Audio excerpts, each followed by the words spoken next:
Vamos então falar dos filmes que eu vi em setembro. Eu vi 8 filmes em setembro, o que é a minha meta. Eu tenho uma meta de 2 filmes por semana, o que dá mais ou menos 8 filmes por mês, todo mês. Alguns eu passo, alguns eu não chego lá, mas a meta é mais ou menos essa. Setembro foi um mês médio para filmes.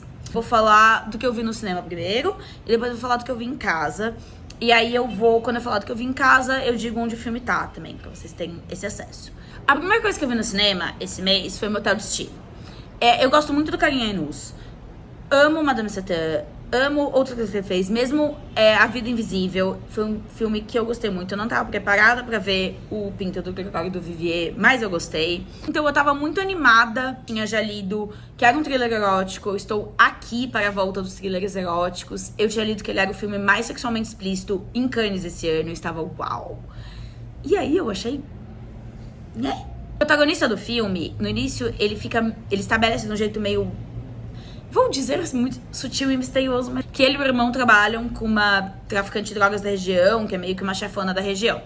E eles têm que cometer lá um assassinato de um cara pra ela e pra ele poder pagar uma dívida, pra ele poder ir embora pra São Paulo. Acontece que ele vai transar de noite no Motel Destino, se atrasa, o irmão tem que fazer isso sozinho, não dá certo, o irmão morre, e aí as pessoas estão atrás dele por causa disso. E aí ele precisa se esconder, e aí ele vai se esconder no motel. Escondido no motel, ele começa a ter um caso com a responsável, que é também a mulher do dono do motel, que é o Fábio Assunção. E é isso. E aí eles ficam lá no motel, o Fábio Assunção é um marido violento, a mulher está tendo um caso com um novinho, e é isso. Tem tanto elemento de tensão nessa trama, e que não vai pra lugar nenhum. As pessoas perseguindo ele, não é uma história. Tensão do Fábio Assunção descobrir ou não, não é uma história, não é um thriller. O novinho, o autor, que eu não sei o nome, está péssimo. O que poderia ser um problema menor, mas o Fábio Assunção está perfeito, está maravilhoso. E daí a história tá dizendo pra mim que eu tenho que me importar com esse moleque, que eu não me importo. Já o Fábio Assunção, que é um dos homens mais lindos do mundo, que tá um gostoso do cacete, mesmo aos 60 anos. Eu só me importo com o Fábio Assunção. Aparentemente ele é um ex-PM, isso não ficou claro em hora nenhuma do filme. E no final, explica a tese do que seria atrás do filme. Blá. Várias boas ideias, é uma estética muito interessante, mas, sei lá, gente, não deu, não. Curiosamente, eu só fui no cinema 2 vezes esse mês, normalmente eu vou muito mais, mas esse mês não aconteceu. E o segundo filme que eu fui ver foi A Substância, óbvio. Tive uma montanha-russa com A Substância, que foi, o filme começou e eu estava gostando, até, sei lá, 1h40 de filme, eu achei que eu ia dar 5 estrelas. O filme tem 2h30. Porque o que acontece de 1h40 pra baixo não faz o menor sentido. Dentro do que o filme apresentou pra gente, é desnecessário, é uma super explicação do tema. A construção é boa pra todo mundo. Eu sou uma grande defensora de que você ter limites é muito bom pro seu trabalho criativo. Cineasta, então, precisa de restrição. Se o filme tivesse acabado em 1h40, ótimo. Ele acaba em 2h30, não deu. Dei acho que 3 estrelas e meia no Letterboxd no final, porque o que rolou muito bem. Mas esse final não deu pra mim. O que me fascinou muito é que ele é um body horror sobre aquele dia que você acorda, se olha no espelho e vê uma ruga que você não tinha até o dia anterior. Que é um horror, é algo de um sofrimento muito real. Quando você é uma mulher condicionada no que um corpo feminino representa dentro do mundo, quando você percebe que você tá perdendo o poder que esse corpo tinha. A estética é muito interessante. Me surpreendeu, inclusive, que ele ganhou o melhor roteiro em Cannes, porque eu acho que ele é mais interessante em termos de direção e estética visual do que de narrativa mesmo. Achei tudo isso brilhante. Acho que uma hora já tava claro o que ele tinha pra falar. Eu acho que o final é um problema. Eu acho que o gore do filme, o nojento, o body horror são muito bons, são muito importantes. Acho que eles ajudam muito a passar essa mensagem do corpo como um lugar de terror. E também sobre os extremos que, no fundo, a gente vai pra manter esse corpo. Ele faz várias escolhas muito boas, infelizmente ele não sabe a hora de acabar. Agora, vamos para os filmes que eu vi em streamings variados. E aí eu vou dizendo onde que eu vi cada um deles. No início do mês, foi meu aniversário. Eu e meu namorado temos todo um esquema para escolher os filmes que a gente vê, mas como era meu aniversário, eu podia escolher o que eu quisesse, porque, né, é assim que funciona. Escolhi ver Bling Ring, da Sofia Coppola. Eu queria rever há muito tempo, porque é minha diretora preferida, várias coisas. Eu vi Bling Ring na cabine, quando o filme estreou anos atrás, e eu achei ruim. Mas eu achava que talvez não fosse tão ruim quanto eu lembrava. E é a história de uma gangue de adolescentes em Los Angeles, mais ou menos no início dos anos 2010, que roubava a casa de celebridades. Vamos começar com os pontos fortes do filme. A estética é impecável. A maneira como eles captam o que era a estética de 2010, 2013 é impecável e eu acho essencial pra história. Ela é uma radiografia de um certo momento na nossa relação com as celebridades. Eu sei que agora todo mundo adora falar em relação parasocial e a Chappell Roan, chilica, mas, gente, foi muito pior. A Lindsay Lohan, a Misha Barton, a relação que a sociedade tinha com essas mulheres era muito mais doentia do que qualquer coisa que acontece agora. E o filme tenta captar isso de uma maneira simbólica, eu acho interessantíssimo. Acho que é um momento da cultura e um momento dos corpos femininos na mídia, e o filme tenta captar, e acho essa ideia ótima. Sofia Coppola não é a pessoa pra essa história. Acho que o encanto que esse mundo impõe nos réis mortais que somos nós é o que a Sofia Coppola não consegue captar, e por causa disso ela perde toda a empatia pelos protagonistas dela. Ela julga eles, o que eu acho que mata o filme. A Emma Watson tá terrível, ela tá péssima, mas todos os outros estão bem. A questão é que eles não têm uma vida interior no roteiro pra dar corpo pra essa história. Então, eu acho que ela é uma história sobre o poder que a celebridade tem na gente, o poder do luxo, o poder das coisas que a gente não pode ter, feitas por alguém que tem tudo.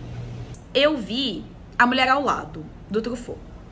A Mulher ao Lado é um filme dos anos 80, com o Gerard Depardieu e a Fanny Ardant. O Gerard Depardieu faz um homem casado que muda para casa ao lado da dele uma mulher com quem ele teve um romance muito intenso, muito altos e baixos alguns anos antes. Aqueles do tipo, eu te amo, eu te mato, eu te odeio, eu não consigo viver sem você.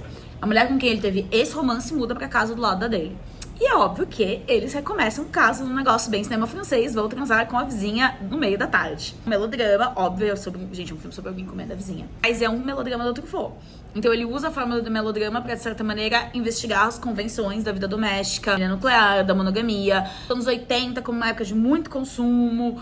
E o que isso quer dizer? Também é um filme sobre desejo. Pra quem gosta do melodrama como uma linguagem, que é algo que eu gosto, é um ótimo filme. Ele está no MUBI. Pequena história pra fazer sentido onde está o próximo filme que eu vi. Eu e meu namorado decidimos pagar um VPN. Eu vou dizer o nome porque ele não tá apoiando esse vídeo. Pra poder usar, justamente, principalmente, streamings da gringa. Quando a gente fez isso, eu decidi assinar a Criterion. Eu pago R$50 por mês, 55 com o IOF, porque é uma transação internacional.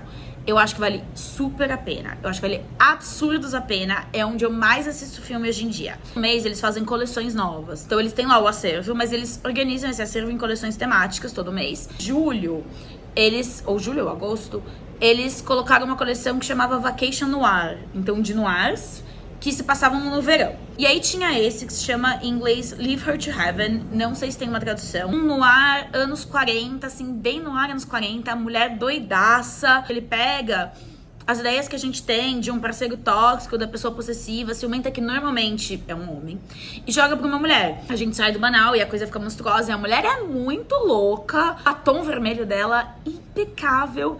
Eu adorei tudo nesse filme. Ele é um noir clássico, as coisas são esdrúxulas, elas são exageradas, mas, gente, é tudo. Eu gostei demais. Como eu já disse, parte das minhas escolhas cinematográficas são feitas com um homem hétero. Eu revi Bastardos Inglórios. Estou colocando culpa nele, mas eu adoro esse filme. É meu Tarantino preferido. Eu acho que talvez seja o melhor Tarantino. O ritmo que esse filme anda. Filmes de 2 horas e meia, que deveriam ter 2 horas e meia, que não desperdiçam tempo, que você não sente as 2 horas e meia, que não passam no ponto que deveriam terminar. Bastardos Inglórios. Tudo nele é satisfatório. Entretenimento 10/10. Recomendo, grande filme, todos vocês já viram. Enfim, vejam de novo. Vi o Passing, foi dirigido pela Rebecca Hall. Eu acho que em português o título ficou Passagem, que é adaptado no livro da Nella Larson. Esse livro tá em mais de uma tradução do Brasil, com títulos diferentes. Ele conta a história de 2 mulheres negras no Harlem de 1920. Uma delas vive como parte da elite intelectual negra do Harlem. Outra tá passando como branca. E ela é casada com Alexander Skarsgård, que faz um babaca, que é o melhor tipo de papel que ele faz. Amigas de escola se reencontram. E o filme vai explorar ali uma relação que vai ficando tóxica, vai ficando doentia, e todas as questões do passado, ano passado, o que você perde da sua identidade, do que você não perde, o que é importante. O surgimento da organização de uma cultura negra norte-americana que tá acontecendo nessa época. Ele é filmado em preto e branco. Eu acho que preto e branco é usado de uma maneira pra ajudar a contar a história e a criar essas nuances do colorismo e a nuance do quando ela é branca, quando ela não é. Ele vai aumentando o contraste ou diminuindo pra mostrar as personagens mais como negras ou mais como brancas. Eu acho um belo uso. Gostei muito desse filme. E por fim, eu vi na Netflix As Três Filhas. O filme são 3 irmãs, na verdade 2 irmãs biológicas e uma irmã de criação, que é a Natasha Lyonne. E o pai delas tá morrendo e elas se juntam na casa dele pra esperar ele morrer. E, como vocês esperam, questões vêm à tona. E é basicamente isso. E elas falam, elas brigam, elas são neuróticas. É como se fosse um filme do Woody Allen. Pra vocês que não assistem mais o filme do Woody Allen, eu ainda assisto. As atuações estão impecáveis. Ele começa com um tom um pouco artificial, acho que ele encontra melhor depois o ritmo. Algumas coisas são muito sutis que poderiam estar mais explicadas, porque aí dá a sensação que não é que ele quer ser sutil, é que ele só não conseguiu direito dos personagens, principalmente a da Elizabeth Olsen. Gosto muito e vou gostar de todos os filmes de gente neurótica falando. Então eu gostei bastante desse. Outubro tem mostra. Eu não vou incluir os filmes da mostra nesse vídeo, aí depois, enfim, a gente fala sobre isso até mês que vem.